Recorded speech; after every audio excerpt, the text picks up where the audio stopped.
So here's my memory is that I was on a press tour for Adam Ruins Everything, and I had flown to the East Coast and then tried to sleep, and then I had to get up at like 6 a.m. or like 7 a.m. So it was like 3 a.m. or something, like, you know, in West Coast time. And when you're on these things, you're like on this sort of, you have to go where you're told to go, you know what I mean? And you're on rails, and your podcast was the first one of the day. And I remember being very rude to you on the podcast. And I felt badly for it for years. And the episode never came out because it didn't end well.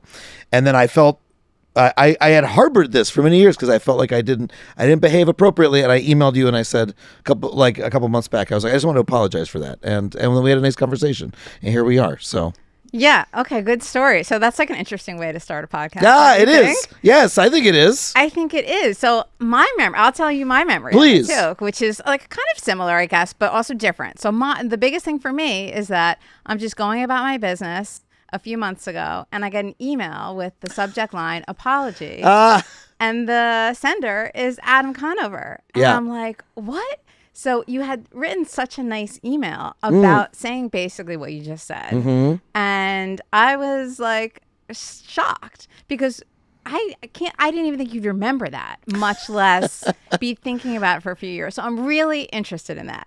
Because know too that I'm a therapist, and so I'm interested in all the things that we experience in life internally. Yes. So tell me about it. What was on your mind? Well, my memory of the actual day was, first of all, I was just irritable, and that's where it was the source of my rudeness was just, I was just in a bad mood. You were like, I think you were asking me entertaining questions. I remember you smiling and asking good podcast questions, and I was just kind of like, yeah, I don't know, like, sure, I guess, I just sort of had that kind of attitude.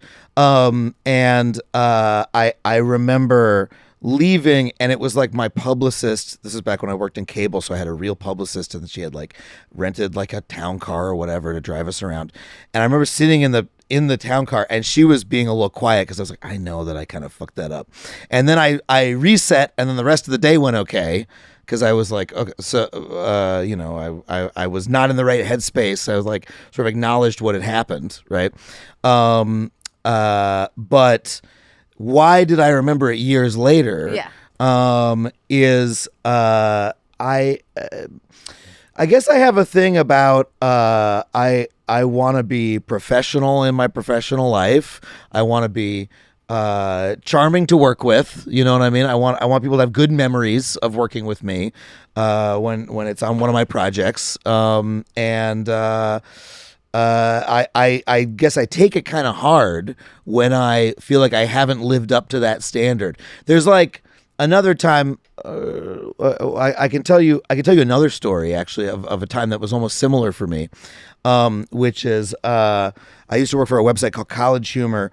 It later became a small network called Dropout, a small streaming channel that does improv games and stuff like that and game shows. And they had a Survivor type, it was a Survivor sort of parody, right? But it was like you're on teams and you're voted off, right? And I had never seen Survivor. And my friend Sam, who invited me to be on, was like, before you're on this, you should probably watch Survivor. I didn't, because I was busy, and I was like, whatever, they're just asking me to do this thing. I'll just show up and be charming on camera, right?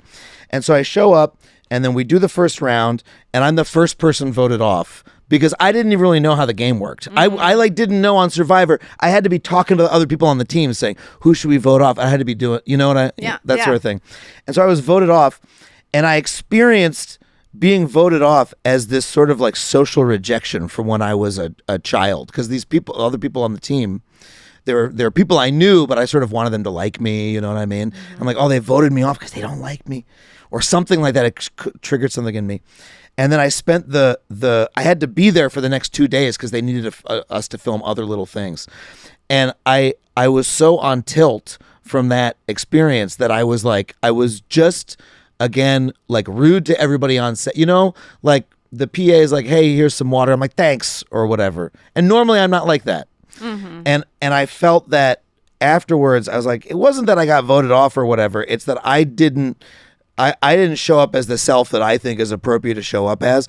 And so like afterwards I like emailed an apology to everybody. Hey, here's what I think was going on with me, and here's why I reacted this way. And anyway, this is not the standard I live up to. Right. But you were mad at yourself. I was mad at myself. What it was, but it came out as being mad at others. 100%. Yes. I was mad at myself for getting voted off, for not taking the thing seriously. And I was mad at myself for having the emotional reaction that I was having. I was sitting there going, I am not in control of myself. Yeah. You know, I'm and I could see the other people, the other actors who were there that day kind of looking at me like, what's going on with this guy? You know, like at one point, the other people, they voted me off. They were like, we're sorry. Like, it's just a game, you know, but hey, we're sorry, you know? Yeah. I was like, and I could tell, like once I like at lunch, somebody said something to me that let me know, oh, they were discussing me when I wasn't there. Oh, Adam seems like he's really bothered by this, you know? And I was like, I've made a spectacle of myself now. And that's like the opposite of how I want to be.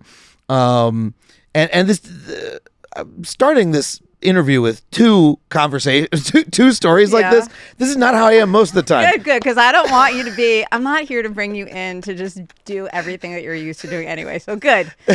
And this is not a bad thing, right? So you're not going to need to write an apology about this. No, I know. I'm doing two stories. I know I'm not. I know we're good. But I want folks listening to know I'm not normally a problem guy on set, but this is why we're this is what we happen to be talking about. So it's like fun to examine. Now, why do I feel a compulsion to apologize in these situations, and why do I take it kind of hard when some people will have a bad day at work and annoy other people and they're like, oh, whatever, and they, you know, it happens. Well, yeah, but that's usually somebody who does that consistently, I think. So maybe it stands out for you. You don't do it often, which is why you want to apologize for it. Yes, and it's for some reason important to me. Well, not for some reason. I think it is important to me for people to have good experiences. You know, working like when I was working on Adam Ruins Everything, the show we did on cable, you know, it's my show. My name's on the title. I'm number one on the call sheet. I want people who leave to have a smile on their face and go, that was a great work experience, you know, and the guy was nice and whatever. Or I don't know, it was a busy day and he seemed a little preoccupied, but he said, thank you for coming to me or whatever. Just basic professionalism, I think, is the least we can ask. So anyway. Yeah. So